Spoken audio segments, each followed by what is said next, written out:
Les mots d'amour. Ti amo. Et toi, c'est quoi tes langages d'amour? J'ai tellement d'amour pour toi et pour tous les gens auxquels je tiens. Bien sûr que j'ai assez confiance en toi pour te confier mon chat. J'aime beaucoup trop me perdre dans tes yeux. Je t'aime tout autant que j'aime Tu veux un câlin? Je t'aime très très fort. J'aime t'écouter parler des choses que tu aimes parce que si ça fait partie de toi, c'est important pour moi. Parce qu'en ce moment, le monde est ravagé par la haine et la désolation parce que celles et ceux qui aiment, qui ont aimé et qui aimeront dans la forme qu'ils et elles auront décidé d'aimer, laissent une trace. Parlez-moi d'amour, un podcast réalisé par Nausicaa Gloris avec l'aide précieuse de Westrack Radio. Je m'appelle Lucie, j'ai 17 ans et je suis en terminale. Et tu es hypersensible. Ouais, depuis toujours, je le sais depuis moins d'un an, mais oui, comme beaucoup de gens en soi, on en parle plus, c'est pas qu'il y en a plus, c'est qu'on en parle plus, mais énormément de gens et autant d'hypersensibilité que d'hypersensibles. Là actuellement t'as un amoureux. Ouais, depuis 3 mois.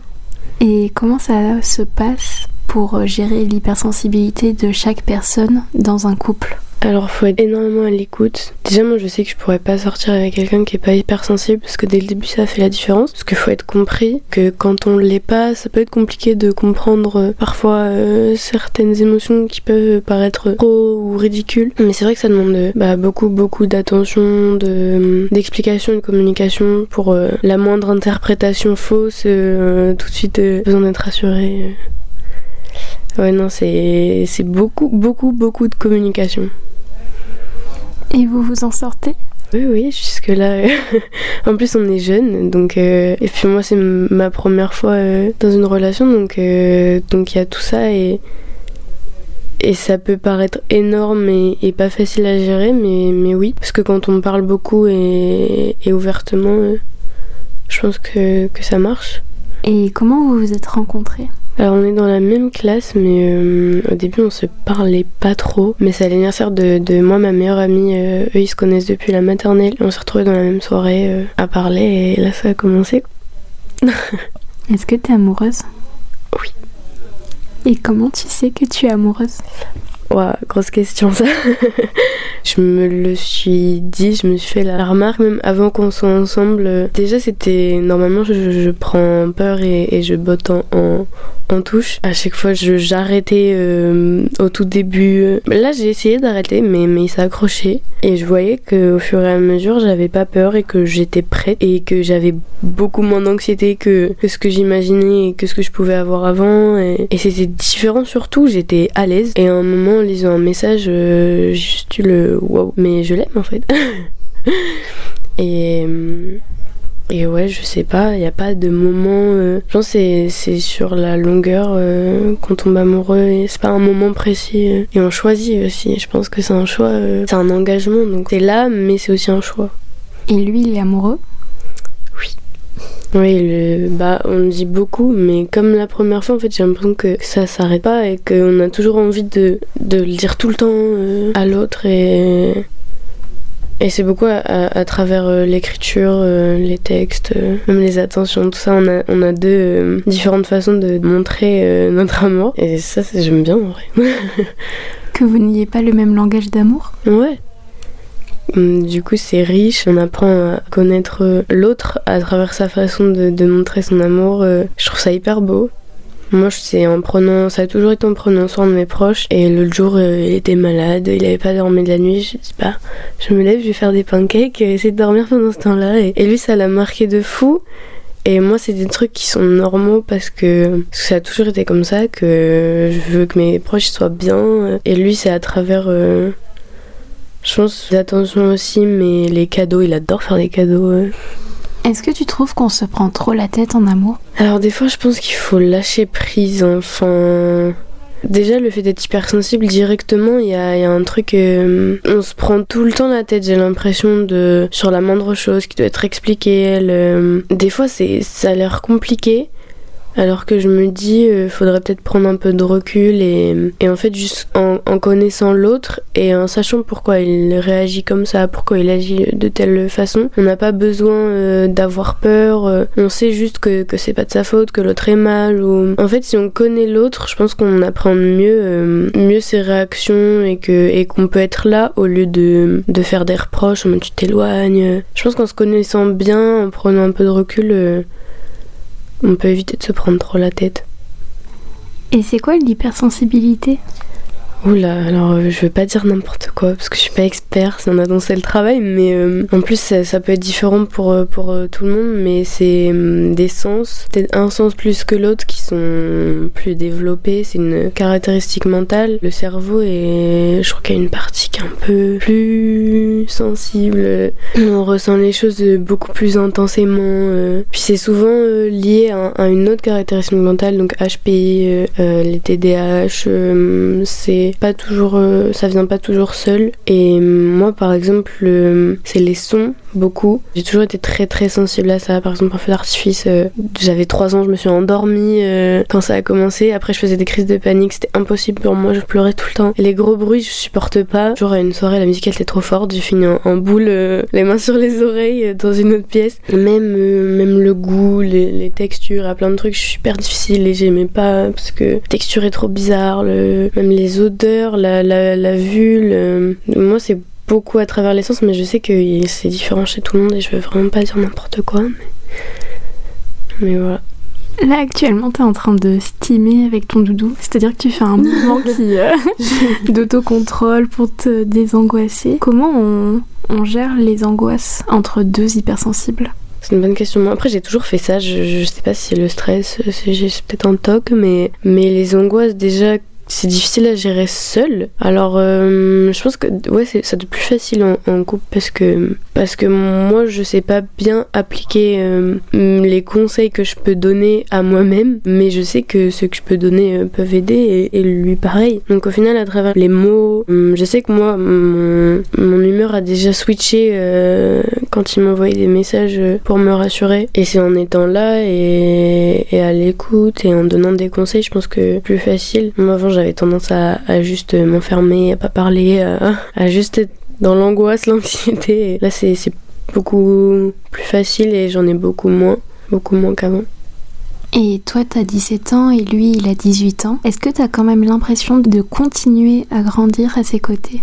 Oui, parce qu'on a 4 mois d'écart, donc je vais bientôt prendre 18 ans. Mais c'est vrai que moi, ces dernières années, j'ai vraiment conscience de grandir, mais je le vois, enfin c'est presque tangible. Je me dis, il y a quelques mois j'étais comme ça, et enfin c'est fou. Et là, forcément, en étant en couple, c'est notre façon, enfin on grandit aussi, parce qu'on découvre plein de choses, et c'est une façon d'être, d'exister qui est différente. Donc ouais, on grandit ensemble, parce que c'est une première relation très sérieuse pour lui aussi.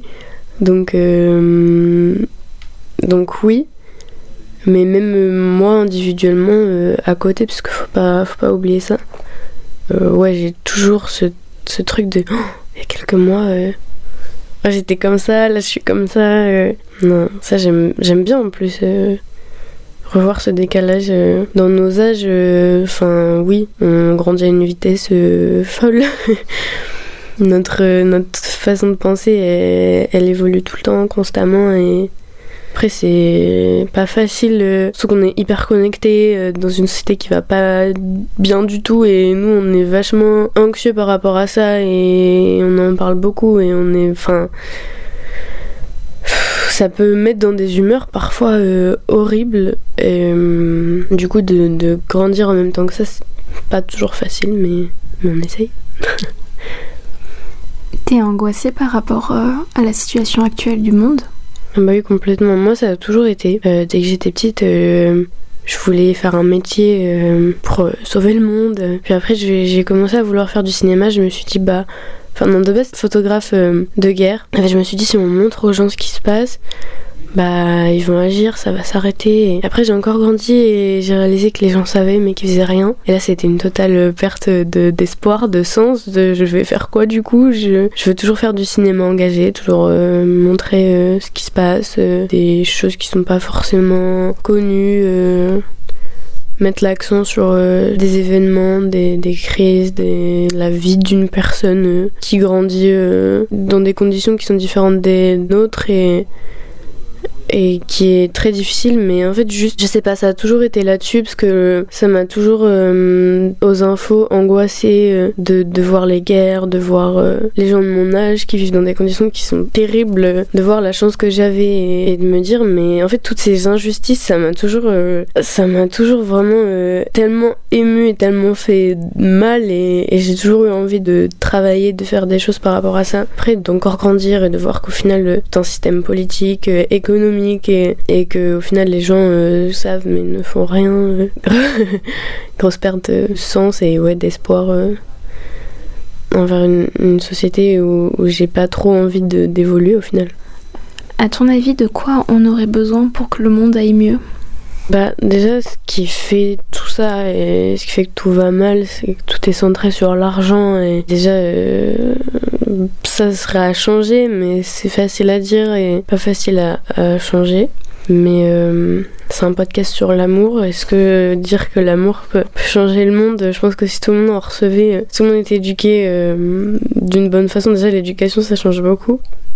Il y a plein de choses qui peuvent changer. Je pense que l'amour peut changer les choses, que la politique et l'économie peuvent changer les choses. Je pense que le peuple peut changer les choses si on se levait un peu. Est-ce que t'as envie de changer le monde avec ton amoureux ? Ouais. Vraiment, mais pas qu'avec lui, avec tout le monde, ce serait bien, ce serait nécessaire. Nous, on veut plus travailler dans l'art. Moi, le cinéma, lui, la musique. Je pense que l'art est un moyen de changer les choses, d'éclairer certaines choses, qui est plus accessible pour réaliser certaines choses. Mais après, faut réaliser, mais faut agir et connaître ses moyens d'action et les prendre et pas rester dans sa petite zone de confort. Ça c'est compliqué aussi, mais et de se dire que son impact il vaut rien par rapport aux politiques. C'est vraiment beaucoup trop compliqué, mais ouais, ce serait bien. Et quels sont tes projets futurs, seul et accompagné ? Oula, mes projets futurs, déjà d'avoir le bac là. Mais non, j'aimerais bien devenir réalisatrice, scénariste et actrice. Mais de faire des films engagés, après accompagner. On verra ce que l'avenir nous réserve, mais d'arriver à concilier tout ça. Déjà si ça marche, avec une vie de couple à côté, je pense que ça peut le faire. Est-ce que t'as peur d'une possible rupture ? Maintenant non, après oui ça me fait peur. Maintenant je sais que ça va pas arriver tout de suite, mais à l'avenir là je me vois pas vivre sans. Du coup ça fait peur, mais j'essaie de pas y penser et je sais qu'il en veut pas non plus, donc pour l'instant non, ça va. Puis après c'est aussi la vie, faut toujours se relever des épreuves, c'est comme un deuil à faire. Au final ce sera pas mon premier, donc ouais, je sais que je m'en sortirai. Est-ce que tu t'aimes ? Oh là là, je pense que ça dépend des fois. Avant, non, pas du tout. En étant aimé, je pense qu'on apprend à s'aimer aussi. Moi, j'ai beaucoup de mal avec ça, même à accepter En fait, mon estime de soi, mon estime personnelle de moi, elle est très peu élevée. Du coup, d'accepter un remerciement, d'accepter des excuses, mais qui sont légitimes et que je devrais recevoir, je me dis que non, que je mérite pas et que c'est pas grave. Et moi, en retour, vraiment, je peux donner tout ça, mais à recevoir, c'est compliqué. Après, j'ai essayé de l'avoir à travers mes actions, de me dire, je fais ça, c'est bien, je suis engagée là-dedans, et c'est des choses qui peuvent me rendre fière de moi, mais à part ça, non, c'est un peu compliqué. Ouais. Est-ce que auparavant t'avais désiré justement être en couple ou non ? Non, j'avais peur. J'avais vraiment peur. J'aime trop ma solitude. Je me suis dit que j'étais trop compliquée en plus pour être en couple, que je ferais trop de mal à quelqu'un. Vraiment, j'avais cette grosse crainte. Après, oui, je me suis dit que ça pouvait être trop bien et je voulais voir ce que c'était quand je voyais à la télé dans les films. Ça avait l'air incroyable. Je voulais être comme au cinéma. Mais quand ça arrivait, quand ça devenait un peu réel et proche, j'avais peur. Mais non, finalement, c'est bien. Est-ce qu'on arrive à mieux affronter le monde lorsqu'on est deux? Je pense que ça aide. Après, ça dépend, faut être bien accompagné, mais appréhender un monde qui fait autant peur en n'étant pas seul, ça peut vraiment être une grande aide. Après, c'est pas grave d'être seul et d'arriver comme ça face à une société pareille, mais ouais, je pense que c'est plus facile en vrai. L'amour, c'est un choix, donc c'est beaucoup de... Ça peut être des compromis, ça vient pas sans douleur, ça vient pas sans larmes, mais à la fois c'est beau et ça fait du bien et c'est tout, c'est un yin-yang, c'est chaud et j'adore. Est-ce que tu crois qu'on a besoin de l'amour pour exister? Ouais, je pense que déjà le plus important c'est de l'avoir en grandissant durant l'enfance. Je pense que déjà le monde serait pas comme ça si tout le monde en avait en grandissant. Un enfant a besoin d'énormément d'amour. Après, ça dépend selon les gens, selon leur sensibilité. Mais oui, tout le monde a besoin d'amour.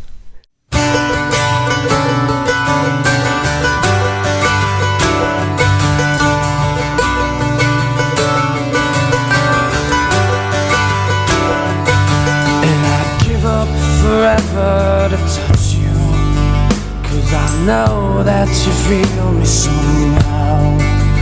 You're the closest to heaven that I'll ever be, and I don't wanna go home right now. Vous venez d'écouter le 68e épisode du podcast Parlez-moi d'amour, en compagnie de Lucie, 17 ans, lycéenne. La chanson que vous écoutez a été choisie par Lucie et il s'agit de Iris de Goo Goo Dolls. Si vous aussi vous voulez parler d'amour en ma compagnie, n'hésitez surtout pas à m'écrire à l'adresse nausicaa@thewest-track.com ou sur Instagram sur le compte Nausicaa Farnahom. Parlez-moi d'amour, un podcast réalisé par Nausicaa Gloris. Everything's made to be broken. I just want you to know who I am.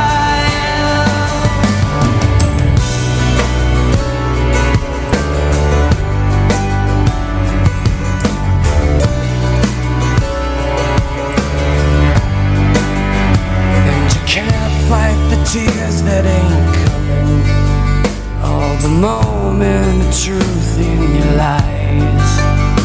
When everything feels like the movies, yeah, you bleed just to know you're alive. And I don't want the world to see me, 'cause I